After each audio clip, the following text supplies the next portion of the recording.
Hello, I'm Ivan from Flip Creations, where I make anything and everything I can think of. And in this video, I'll be making a top for my new study desk, this one here,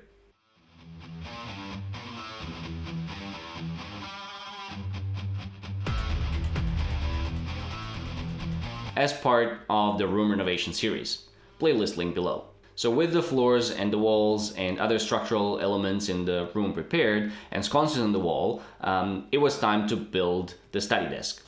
For some reason, whenever making a table or desk, I tend to start with making the top, and so that's where I started this time as well. The timber I used for this was an old bar given to me by someone on Facebook Marketplace. They just removed it from their home and had no further use for it, and I'm very, very happy that I managed to give it a second life. It's a beautiful piece of timber. I started by cutting these boards to a shorter length, about 20 centimeters over their final dimensions, just to make it more manageable because this is very, very heavy timber. After that, the standard machining process for recycled timber.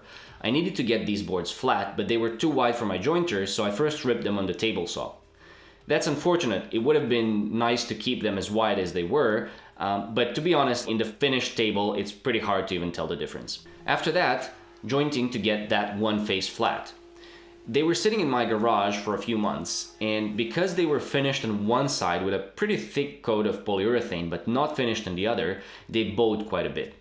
So after flattening the thicknesser, I was able to save about 32 millimeters of the thickness of the boards, even though they started around 45 millimeters. So that's a lot of material that had to be taken off because of the bows, which is unfortunate again. But then on the other hand, I wouldn't really wanted my, my desktop to be much thicker than that anyway. After that, they had to go through the table saw again to make the two edges parallel for the glue up.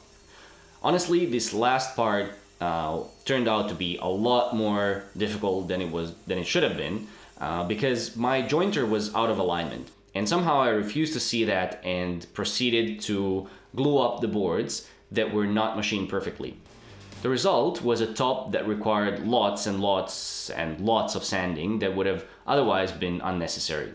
I used the belt sander, orbital sander, hand plane, cabinet scrapers, hand sanding.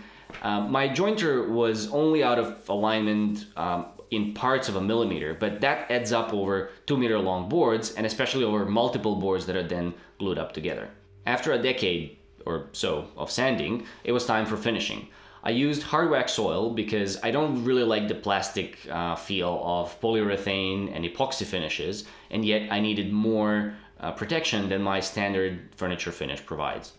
It turned out absolutely beautiful. The oil really brings out the color and grain of the timber, which is just amazingly beautiful. Unfortunately, I didn't focus the camera properly here, but hopefully you can see the effect.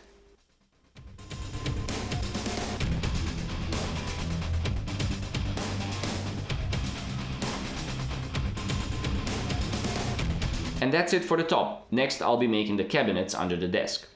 Stay tuned, make sure to subscribe, and thanks for watching. Until next time.